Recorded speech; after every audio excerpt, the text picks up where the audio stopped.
Namah Shri Yatirajaya Vivekananda Suraye Satchit Sukhasvarupaya Swamine Tapaharine.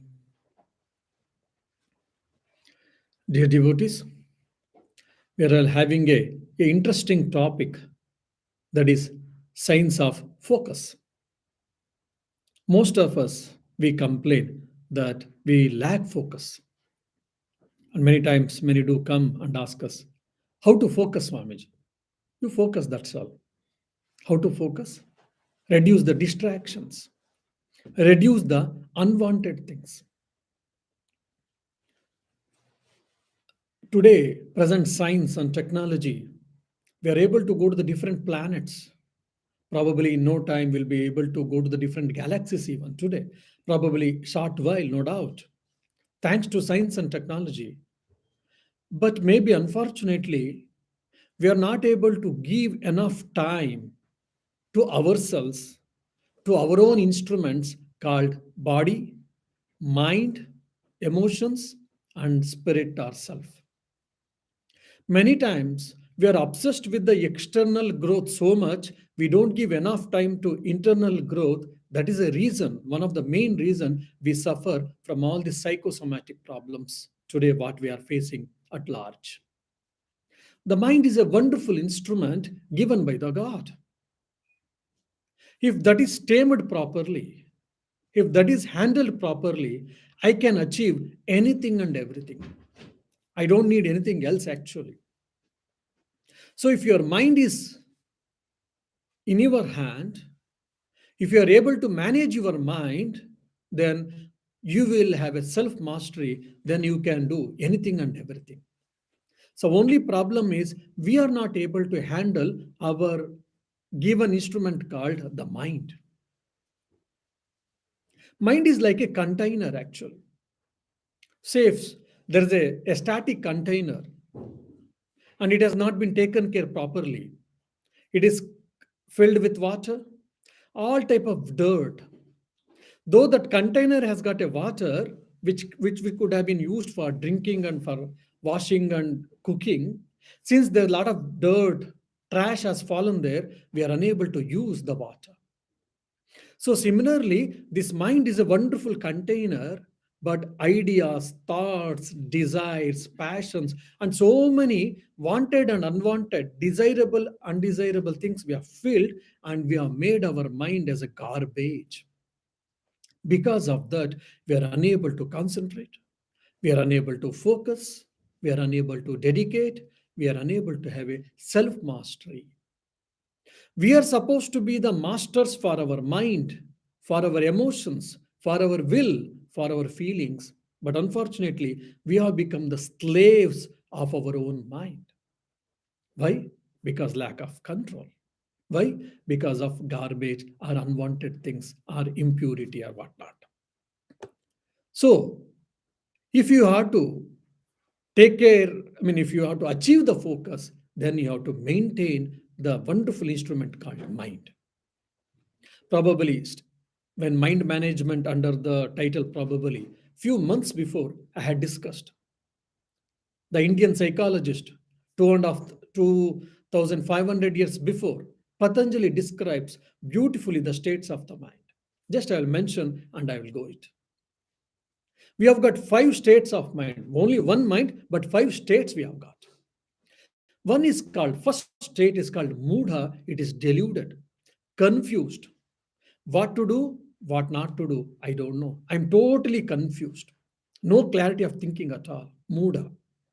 Then the second is Kshipta, that is extremely restless. In 1 second, it travels all over the world. Even like space, it is faster than the spacecraft. Extremely restless. At a single second, hundreds of thoughts it crosses over the mind. We are not. Some we are aware, some we are unaware. And as a result, a lot of energy has been oozed out. Then the third is called Vikshipta, preoccupied. And the interesting point is, philosophers and intellectuals, they stay in this state, it seems, in the Vikshipta state, preoccupied, means with the ideas. And the fourth is ekagra. Probably if you have studied the book called Flow, which has become very famous nowadays, Flow. So concentrated state, ekagra state is this. And this is a cause for success actually. And the fifth is Nirodha, which is a unique contribution from the Indian psychology or Indian philosophy to the world. Nirodha is not control, it is self mastery. Now, the first, most of us, we stay in the state of mudha or kshipta. That is fully dull minded, confused mind with a restless. Dull, confusion, restless. My dear, one is enough for us to spoil. And all these three big qualities, great qualities, we are all of us we are having. And imagine we can, what will be the state of the mind? Dull, confused, and extremely restless. So this is our state of the mind. So most of the time, we are not able to reach our targets. We are not able to complete our task, complete our actions, and we feel repentance. Why? Because mind is not under our control, or the mind is in these two states. When it goes to vikshipta, it is partially controlled, partially focused. You can do to certain extent. Again, this is not our goal. Our goal is at least ekagra, that is concentrated state or flow. You take something, you are thinking on a particular object, the same idea will be continuing for a larger time or for a longer time. Now, how to achieve this ekagra? This is what we call concentration, or in other language, if you want me to ask, it is called the state of focus. Why we are unable to focus? Most of the time, we are not even desiring that our mind should be focused. Because unconscious life we are living. We are not mindful and we are not conscious. We are not aware that our mind is restless, our mind is distracted. We are not aware. First and foremost, recognizing the problem is the first step for the success of any problem, either internal or external. So our mind is not focused. Our mind is distracted. Our mind is highly volatile or restless. This has to be understood properly. We have to understand and accept. Understanding is the first step. Accepting is the second step. If these two things are achieved in us, then two steps for the success has been achieved. Then what is the third? You have to put into practice. So lack of focus. Why? Because distracted. Why? Because lack of goals, lack of clarity of thinking, or lack of do's and don'ts, and lack of proper regulated disciplined life. Disciplined body, disciplined mind, disciplined lifestyle, all these things are the reason for us. That's why we get stress. That's why we get emotional problems, mental problems, physical problems. My Gurudev, my teacher used to tell always, eat shamelessly and suffer silently. So like that, eat shamelessly means it is not only physical food. We, we receive the food from all these five sense organs. We take the physical food from the sense organ called tongue or mouth. Not only that, we see something, we hear something, we think something, we touch something, including mind and five sense organs. Whatever you receive the inputs, all of them are called food or ahara. So we should have a healthy diet. Doesn't mean that it is only physical food, it is also mental, intellectual, emotional food also. So if these things are taken care, the control of the mind is achieved to the larger extent. I think I will tell a story, probably I'll give a small break and we will take a philosophy again. Swami Vivekananda's life, whoever has studied, is a well-known story.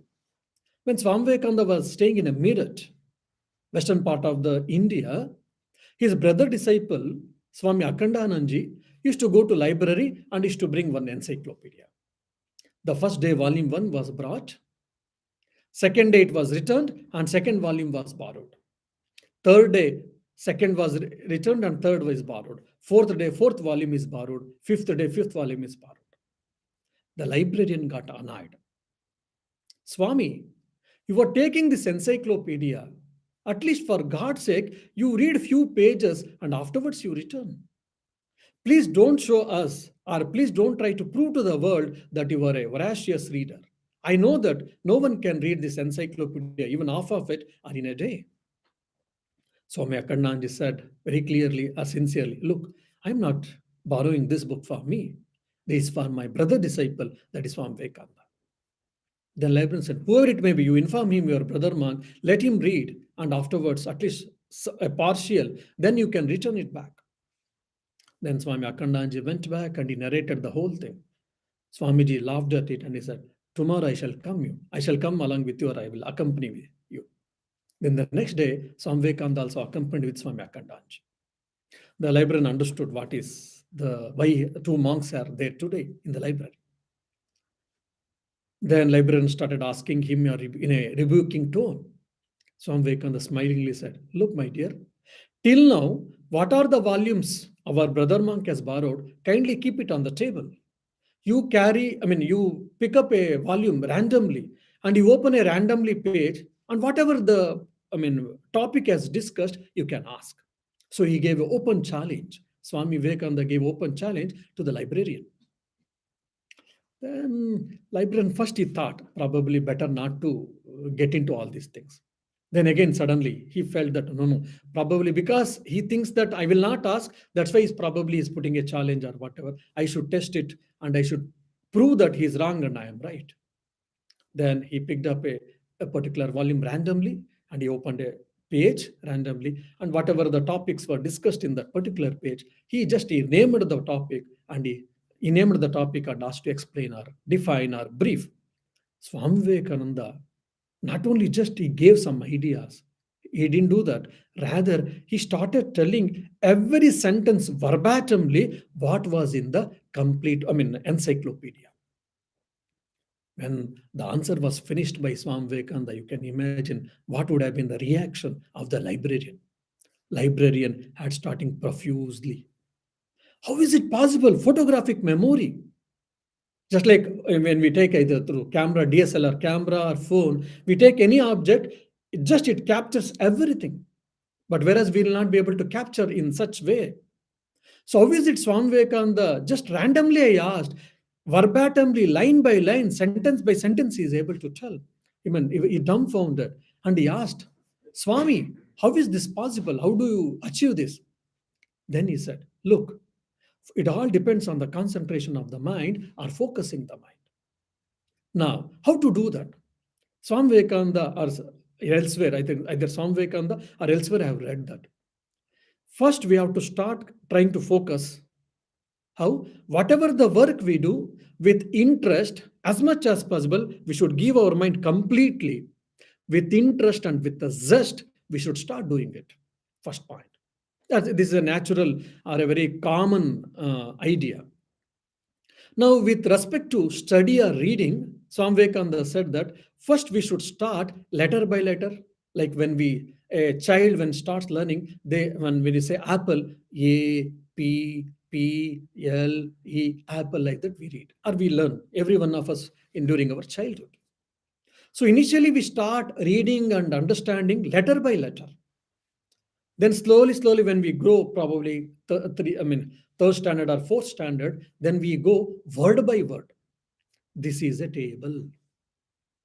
So we start reading not letter by letter, but we will be able to comprehend, we'll be able to observe, we'll be able to read word by word. Then if you go to little higher studies, then this is a table. Just in a fraction of a second, the whole sentence by sentence, we will start reading it actually. So till here, most of us we achieve. Most of us we get to this age, to this stage, sentence by sentence we read and we understand. But Swami Vivekananda, even my own teacher, Swami Raghunathanji Maharaj, he himself had narrated his own experience. What? After sentence by sentence, they start understanding by paragraph. Just quick glance, like a scanner, just quick glance. A paragraph has got 10 lines, just in few seconds or a second or two or three, they'll be able to read and understand, comprehend what is there in that whole paragraph. They don't stop there only. Afterward, pages after pages. At the beginning of the page, in the middle of the page, at the end of the page, if they read the whole thing, what the author is trying to tell, what it contains, what it is the idea or concept, they'll be able to tell. And my teacher just he had finished ninth standard, and he had studied all the important philosophies in science and spirituality alike. So once when we were there, one of the disciple asked, Swamiji, how did you study so much? Because he was able to tell science, he was able to tell maths, the advanced theories in the physics and biology he was able to quote during his lectures. And this I am narrating at the age of 90, we have asked this question. He said, look, I've studied many books, no doubt. How did you get time? He said, if you feel that there's a want of time, that means either you are not serious or you are not interested. Then we were duck out there itself. Then the second question was asked by the one of the disciple, how did you read that books after books and how do you remember? He said that I read pages after pages. When I take a particular page, first, middle, and end are just few lines here and there. When I read, I'll be able to understand what is there in the whole page. So I don't go line by line.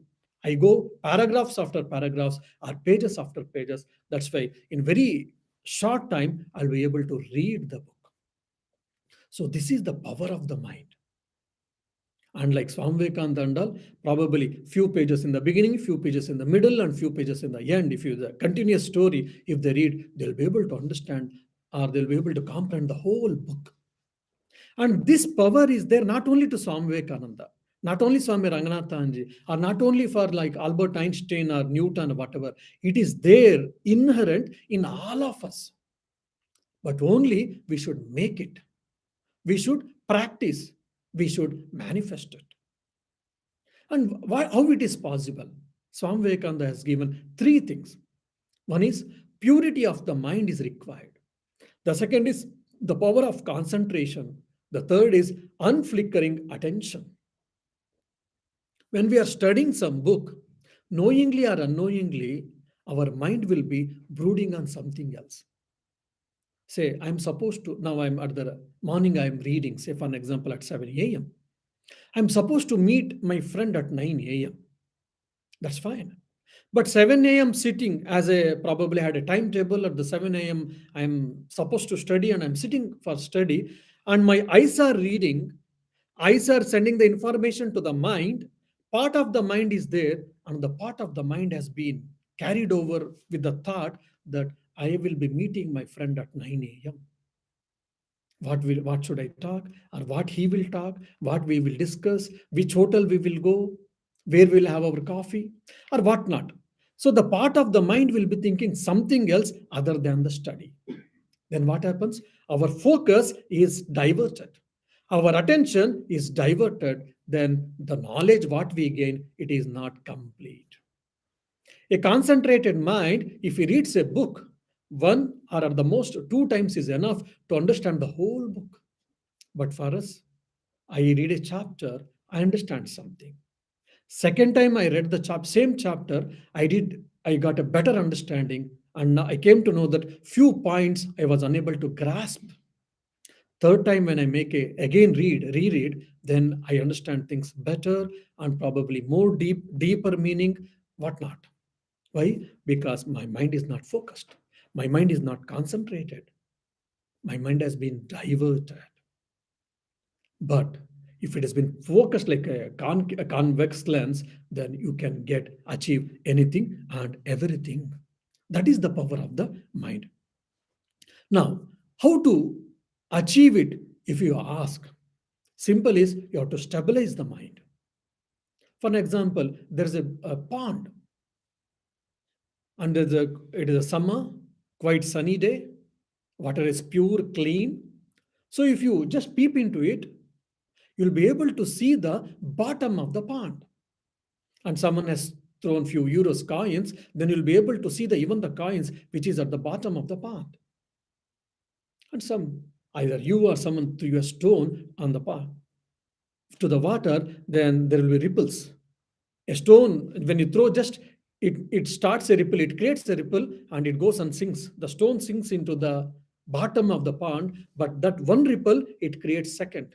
Second ripple creates one more. So many ripples have created on the surface of the water pond. Then I will not be able to see the bottom of the pond. Just before some moments before I was able to see.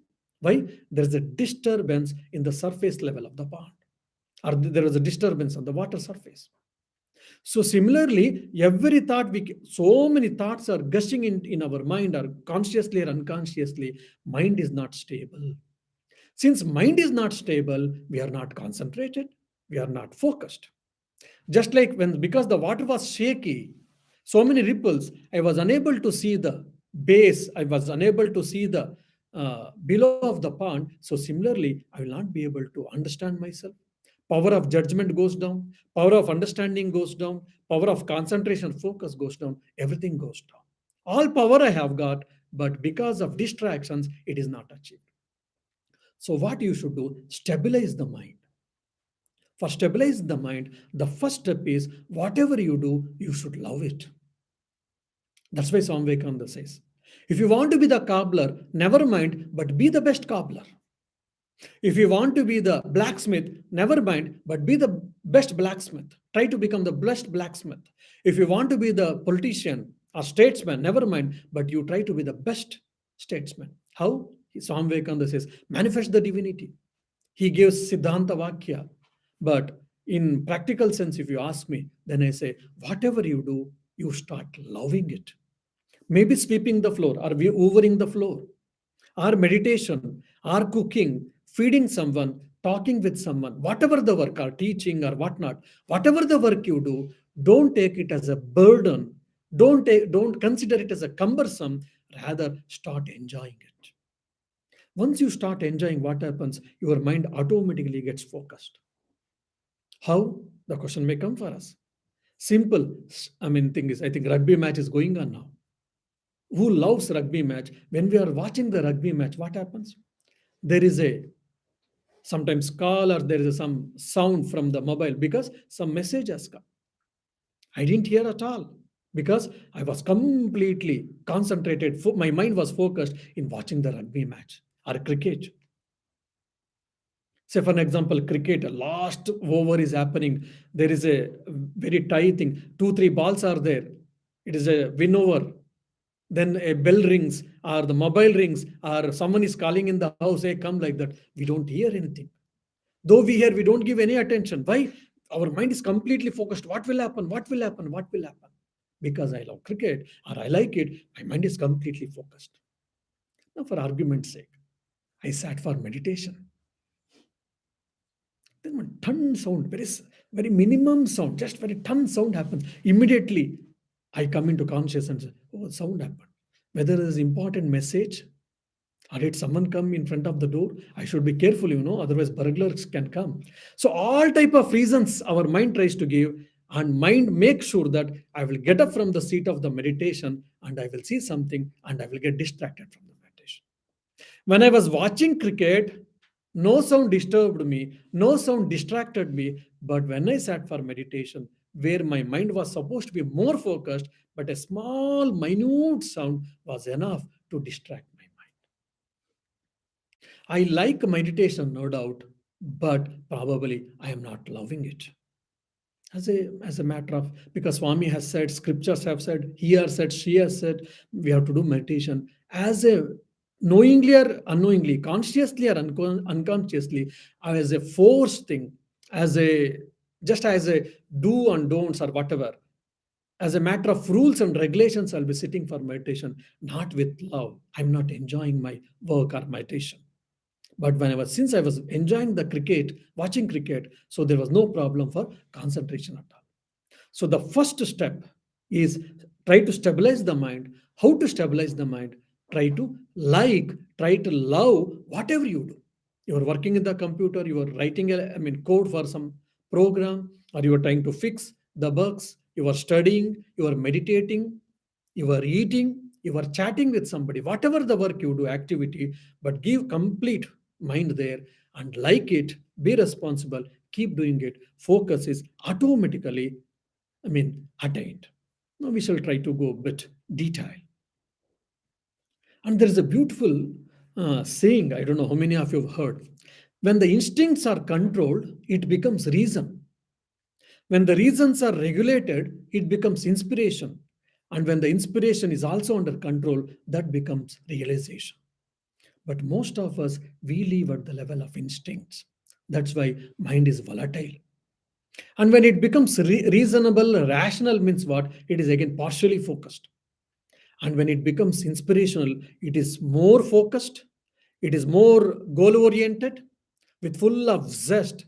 That type of inspiration, if we have, we can achieve anything and everything. And also, Swami Yatishwaranji Maharaj was one of the vice president of the Ramakrishna Mission, was known as realized soul. He tells that in the book Meditation on Spiritual Life.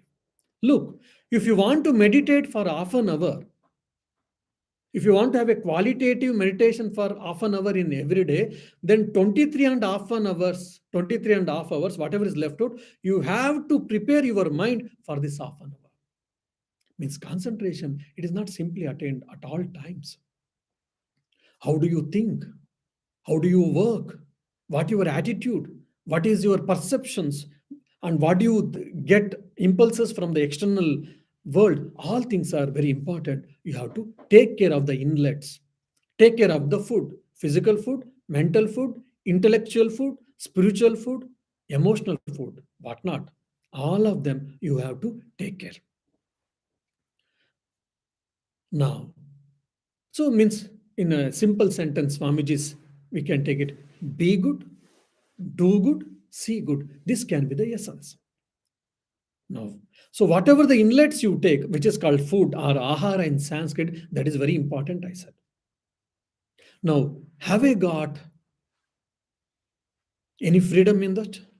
We say yes.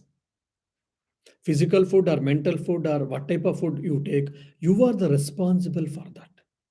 But unfortunately, most of the time, many of the time, we are not aware. We are not conscious what the food we are taking. For an example, you put some fodder and you leave cow or animals, they don't think much. Simply whatever is possible, simply they gulp it. So most of the time, we also try to gulp whatever is available easily in today's, in the internet world. Simply we are taking knowingly, unknowingly all the informations, and it is filled, the mind has become a trash basket, or it is with full of garbage. So be responsible, Swami Vivekananda says. What do you mean by that? You should be responsible for inletting things into your mind, into your body, into your, at the level of thoughts or emotions or whatnot. So you have to be careful about your intake. That means what? There should be conscious control about your senses, about your mind, about your intellect, about your emotions, feelings, attitude, and whatnot. Why? Because your thoughts create impressions, or it acts as a propelling force to perform actions.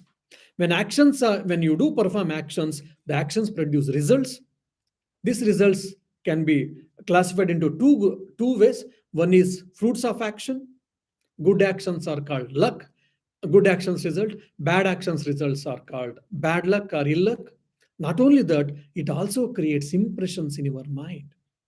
The sum and total of impressions are nothing but your character. As your character, so your personality. As your personality, so your success. So it all started with what? Thoughts. Intake of the food. So what food you intake is very, very important. So you have to be active, no doubt, but you have to be actively, you should filter what you should take and what you should not take. So be active while intaking the food. And also, whatever is there in inside. See, some things, okay, now I heard the Swami's talk. Now onwards, I'm very vigilant, I'm very careful. I will only take the good things, desirable things, constructive things, useful things, and all other opposite things I will leave out. Fine, and I'm trying it. But at the same time, because of the previous samskaras, either in the life or in the previous life, our mind is always storage of so many impressions which has been accumulated in so many years and in so many lives, even they will be also keep coming many times from subconscious mind. So we should be careful enough, and we should try to nip at the bud. Say for an example, I got a desire, something unwanted desire. The moment when I got that it is unwanted, it is undesirable, immediately I should remove it. At the same time, you control it, or you try to divert your mind to the positive words, to constructive things, so that that thought came, the desire came, you didn't give any value, you didn't encourage it, it died out. But unfortunately, many of the time we don't do it. We keep on seeing it, or we keep on thinking about it, so that the thought becomes very so strong in us in such a way that it becomes difficult for us to control in future. So there will be many thoughts, many impressions will be coming from the subconscious mind also. You have to be careful, and you have to be responsible to control and to regulate them. It is also very, very important. And now these thoughts, I would like to tell very one or two important things, which is again based on the Patanjali Yoga Sutra. There are two different things which has been subtly differences has been given classification, subtle classifications given in Patanjali Yoga Sutra, Vritti and Pratyaya. So what is Vritti and what is Pratyaya? The modifications of the mind, the fluctuations of our mind, thoughts are nothing but the Vrittis. Say for an example, I am seeing a rose flower. So the mind, the moment my eyes saw the rose flower, it took the picture and it sent the data to my mind. And the mind received the data from the sense organs, and it understood that it is a rose, and again it sends me back saying that it is a rose. So the rose is a one vritti. Now tulips and daffodils are coming, spring has started. So daffodils you saw, daffodils one vritti. And tulips you saw, tulip is one vritti. Then you saw pizza and burger. So pizza and burger is one more vrittis. One vritti. This is what vrittis. So many vrittis are coming. Why? Because depending on the objects. Now, I'm seeing a rose. In meditation, what happens? Say, for an example, someone is trying to concentrate their mind on the rose. One vritti has come on the rose and it went, died out. Second vritti came again on the rose, it came and died out. Third vritti, fluctuation of the mind, again came as a rose and died out. Fourth also has come as a rose and died out. So there are two things. First time, rose vritti, daffodils vritti, then tulips vritti, pizza vritti, burger vritti. So many vrittis are coming and going, and every vritti's content is different. But in the second example, so many vrittis are coming and going, but the content is same. The content is called pratyaya. So what happens in meditation? In meditation also many thoughts, many vrittis comes and goes, but the content is only one. So in the focused mind, only one content and many vrittis happens. In unfocused mind, many vrittis with many contents, multiple vrittis with multiple contents will be coming. That's why we'll not be able to focus. Now, the Patanjali and all the great saints of India, they say, and even today, modern psychology also proved, I think in one day, around 50,000 to 60,000 thoughts will cross over any healthy mind. Imagine 50 or to 60,000 thoughts is crossing over our mind every day. That means so much of energy has been oozed out, so much of energy we are spending. So why we get tired? Sometimes of physical work, sometimes because of problems, sometimes of because we are not able to do it, strain and stress or whatnot, emotionals and all things. More than all of these things, because every thought takes away our mental energy. Every thought takes away our prana shakti, that's called energy today. So the moment you have got to say 50,000 vrittis, every day it is crossing with the help of meditation, with the help of conscious thought, with the help of conscious control, then you reduce to 40,000 vrittis. Lot of energy has been saved. Why yogis are able to sleep only 3 or 4 hours of sleep and they're fresh. They're not tired. They don't yawn. They don't need sleep. They don't feel any health problems. They don't have. Why? Because the number of vrittis, with the different contents are less in them. That's the reason loss of mental energy is minimal. That's the reason they don't need more sleep. For an example, I've got a strain, I've got stressed out. Generally, I used to sleep 6, 7, or 8 hours. When I've been stressed out, when I've been strained, really hard, then definitely 6 to 8 hours. What was our regular sleep? That is not enough. I need 9, 10, 11, 12 hours. Sometimes even 10, 12 hours I slept and got up. Still, I'm not feeling fresh. Why? Because the mental energy is getting oozed out when it is getting wasted. So different vrittis with different contents we are having, and all our energy is wasting. So from 60,000 to 55,000, 50,000, 45,000, 40,000. So slowly, we should start reducing it. How? By becoming conscious, by becoming aware, by becoming vigilant. What I am thinking, I should be careful about my thinking. Unnecessarily, my mind is brooding on hundreds of things. I am aware consciously, thousands of thoughts are going. Unconsciously, at the bottom, so many thoughts are going. I am not aware so many times. I have to be careful. So now, I think you have understood the vritti and pratyaya difference. Vritti is mental, modifications. The pratyaya is content of each vritti or each mental modification. So in the ordinary mind, what happens? Unstable vrittis with dissimilar pratyayas. Pratyas are so fluctuating, so haphazard, so restless, unstable vrittis with dissimilar pratyayas, dissimilar content. Ordinary mind or distracted mind, unfocused mind. In the focused mind, what happens? Vrittis are stable and dissimilar pratyas can be there sometimes. In the focused mind, stable vrittis but dissimilar pratyaya. You have to understand. In the concentrated mind, stable vrittis and similar pratyaya happens. In the concentrated mind, stable vrittis in similar pratyaya happens. So in the meditative mind, in the concentrated mind, there will be no fluctuation. So there you will have absolute control over the mind.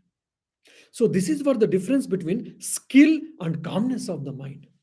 Most of us, many of us in this modern day, we are, shaped with, we are tuned with, we are trained with many skills. Probably our father and grandfather, they were not able, they were not, probably equipped with the skills what we are having. Sometimes we feel we have got a lot of skills, but we are not have a control of the mind. Whatever the stability of the mind, probably our grandpa had, I'm not having today. Having best schooling, best education, best technologies, but stability of the mind may not be to comparative to the grandpa or grandma. Why? Probably I will tell a story. You will understand. There was a Gurukula in the olden time, in the ancient days. So there were 64 types of subjects or topics. Vidyas were taught. Among them, one was archery. So, around 30, 40, or 50 students were there. It was a small school like Gurukula. Among them, one was the best archer. In no time, he used to, if you fix a target, you used to shoot the arrow to the particular target so precisely. Probably even few millimeters were not going here and there. Such a beautifully used to target and used to hit the arrow at the desired target. Not only that, if you challenge him or if he desires, he would have shot the arrow again, and the same arrow would pierce the first arrow and used to hit the target again. Such a precision he had. And he was very confident about it, and slowly, he became proud of it. As a result, he started feeling egoistic. And that egoistic reflected in his behavior. Then the teacher understood that he is capable, he has got skills, no doubt. I want to lead him still further. I want to give him advanced lessons, but because of his proudness or because of his feeling that he is none other, there is no second person in the Gurukula. As a result, he is creating mental blocks, emotional blocks to himself. Until others I clear it, I can't teach him advanced lessons. Then Guru thought, okay, I should teach him a lesson. Then once Guru said, Come, we will have all of us, we will go to a particular place. Fine. Then some of them, because in the forest there can be animals and all, so they took some weapons also, like bow and arrow and some other weapons. Whomever they knew any weapon which they could use, they had a mastery. All of them they carried their weapons and they started following the guru. And at some particular place there was a big river, and just a small wooden log has been put across as a bridge. You have to carefully have to step, and you have to carefully walk. Just small imbalance, small any error, you will get into the river, and the river water current is so fierceful, you will be washed out, though you know swimming. That was the position there. The guru took the bow and arrow from this guy who was best in the archery. He stood in the middle of the log, wooden log, and he shot an arrow to the particular tree. Imagine, there's a small wooden log. We have to cross a river. We will be feeling that what will happen, what will fear of death will be there for all of us. And we'll be taking care such a way that we'll cross the river and we'll take care of ourselves. We will take care of ourselves. And at that juncture, at that point, in the middle of the river, the guru stood and he shot an arrow. And arrow, very beautifully, it went and hit the particular target. Now, the guru called a particular person who was best in the archery. He said, "My dear, I know that you are a very good archer. You are the best archer. Please come and shoot the arrow now." Everyone felt that it is known fact. Everyone knows that he's the best archer. No second person is there. He will do it. Why the guru is doing that? Or probably guru wants to show that he's the best archer for all of us, and probably we should also try to do more and more exercise, and we can be the best archer. Then this fellow came and started, walking on the log, and he started seeing below there is a ferocious water current. Just a small slip, he will fall away. What to do now? Somehow with difficulty, praying for God, praying, remembering all the gods and goddesses, he's praying, and slowly, he's trying to keep one step, one after another. Somehow he wants to protect himself and he wants to cross the river.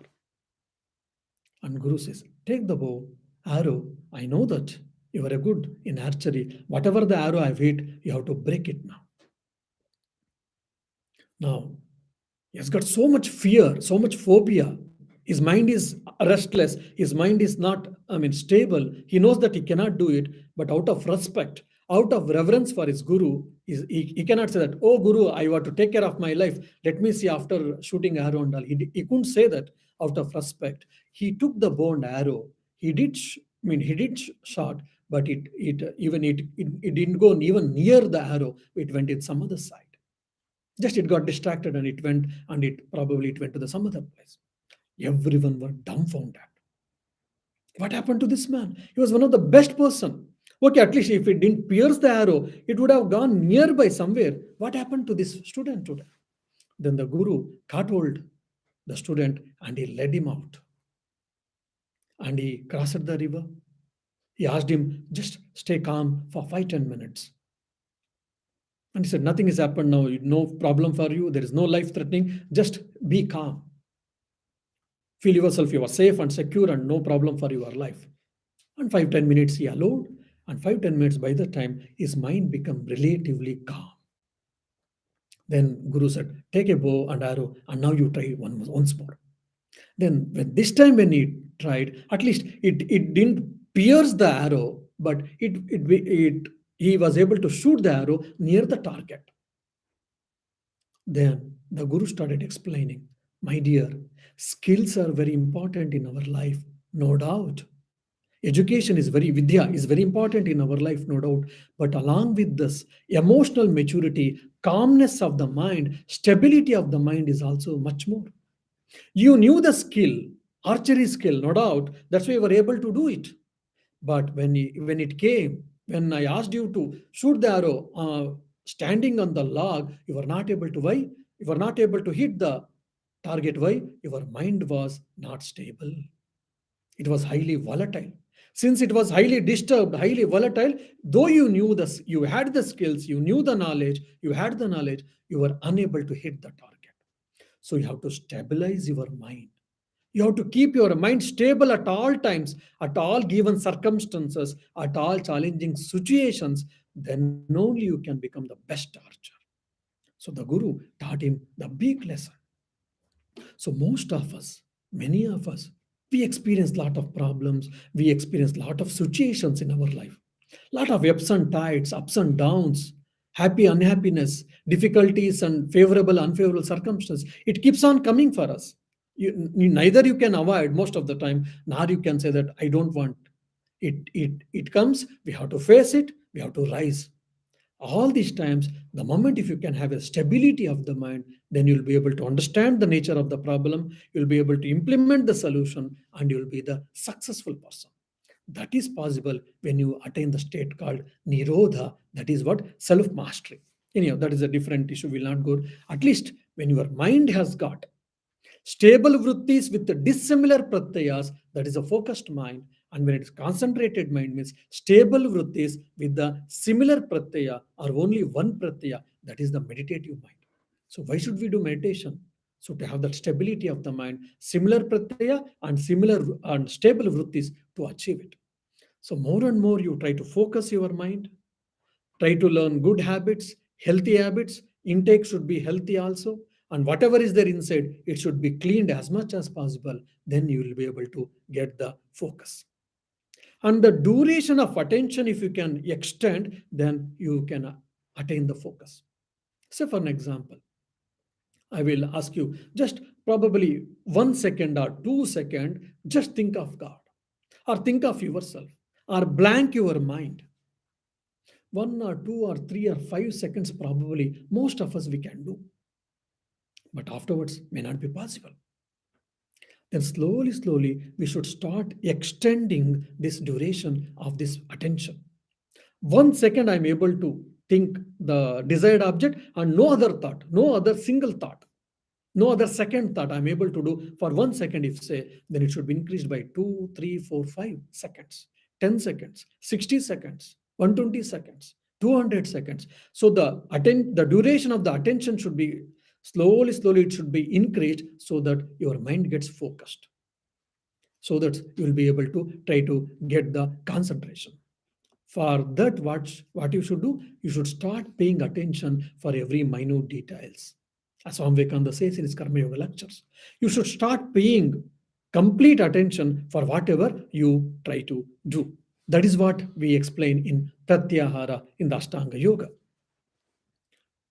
And how this attention is achieved, if you ask me, again, the psychologist says that of awareness. Be aware, what are you doing? Either eating, sleeping, working, whatever the action you may be doing, but you should be aware. And not only that, you should exert your willpower. How can I exert the willpower in my action? Liking. The moment I like, the moment I start liking a work, whatever I'm doing it, either it is a spiritual or materialistic, the moment I start liking it, the moment I start loving it, the resistance will be lessened. When the resistance is less, the flow of action, the flow of thoughts, and the concentration and the attention span, it is easily increased. There, we should use our willpower. I know what to do, I know what not to do, but I am unable to practice. Lack of will. So we have to exert willpower. And this willpower is there in all of us. All the great people, they have got cent percent or 90 or cent percent willpower. That's why they can do anything and everything. We desire so many things. We like to do so many things, but we are not able to do things. Why? Because we are slaves of the mind, we say. Yes, fine. But how to attain that mastery? That is through practice and willpower. These are the two keywords. Conscious practice with the willpower. And that, if you want me to say, as a end, take charge of yourself. When I do something, like for an example, now I got a promotion from assistant manager to manager.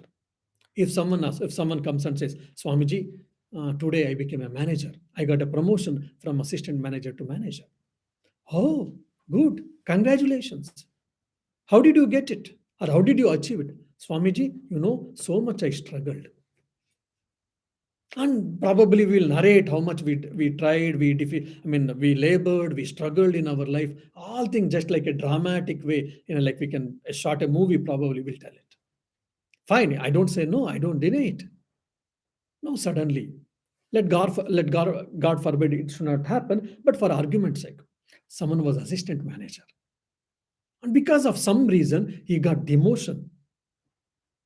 And the same person, if the person who got promotion, the same person who would have got demotion, and if had come and said, Swamiji, today I got a demotion, it was a very bad day, it was a very hard day for me.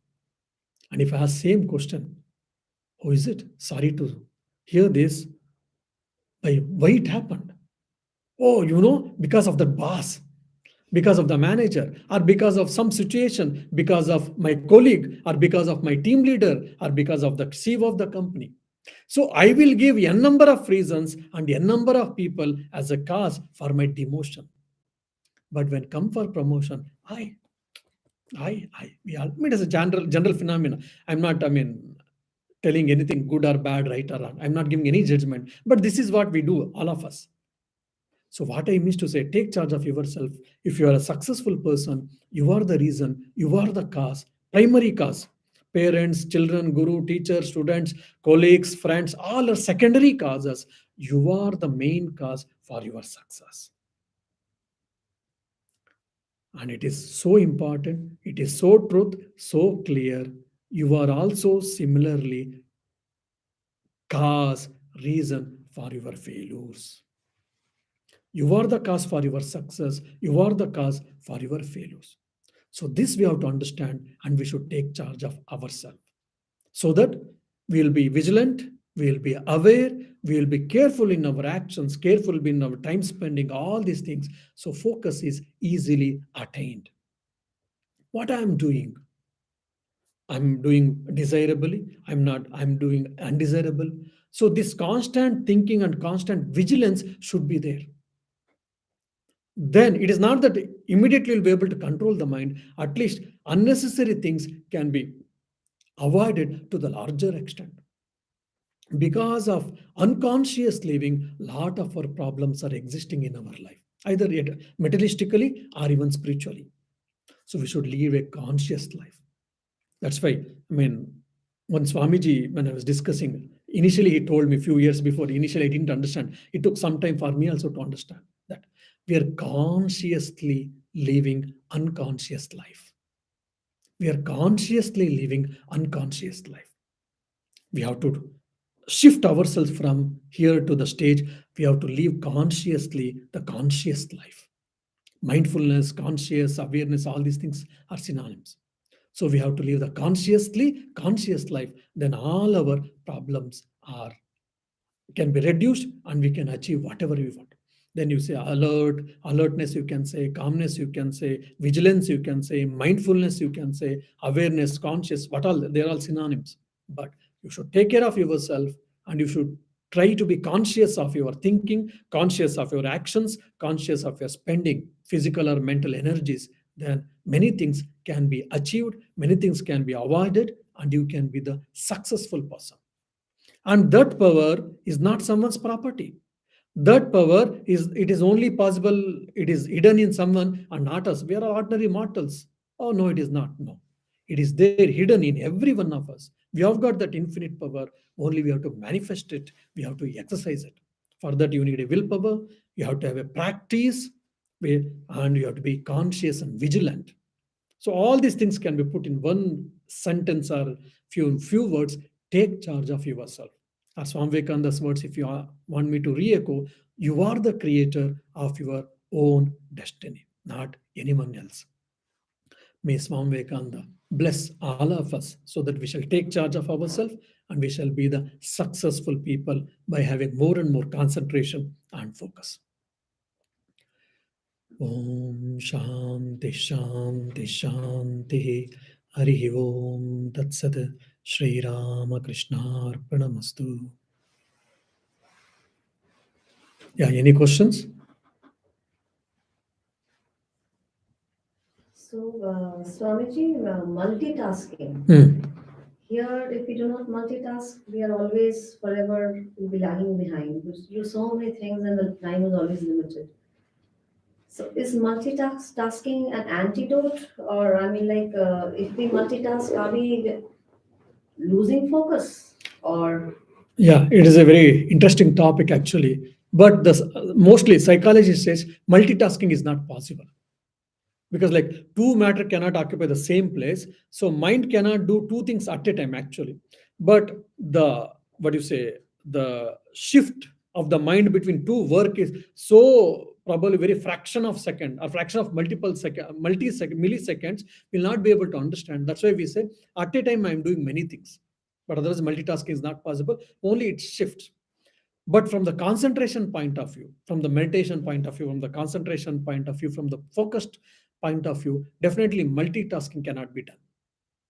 so are you And saying? all the great people, if you see, all the great people, like maybe in the science, in the materialistic science, or the physics, or biology, or in the spiritual science, a spiritual life, whoever has attained the greatest heights, most of them, they will be very good at particular things.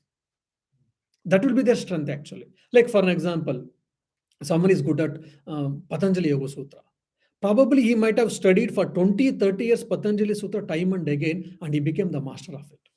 So, with that mastered mind, then if he reads Upanishads or any other philosophy, he will be able to quickly grasp it. That's what I've observed in senior sadhus. So, if you have a control over the mind, then this multitasking is easy and you can do it. But initial days, if you start doing multitasking, probably you will, it will be an accident. Then it will be hard to concentrate. It will be hard to concentrate. One thing, probably it will say much upon your health, and more than that, probably you will not be able to give any qualitative work, and it keeps on simply, I mean, wavering your mind. At least a certain amount of control over the mind should be attained. Then only multitasking is properly possible, and it is advisable. Otherwise, not.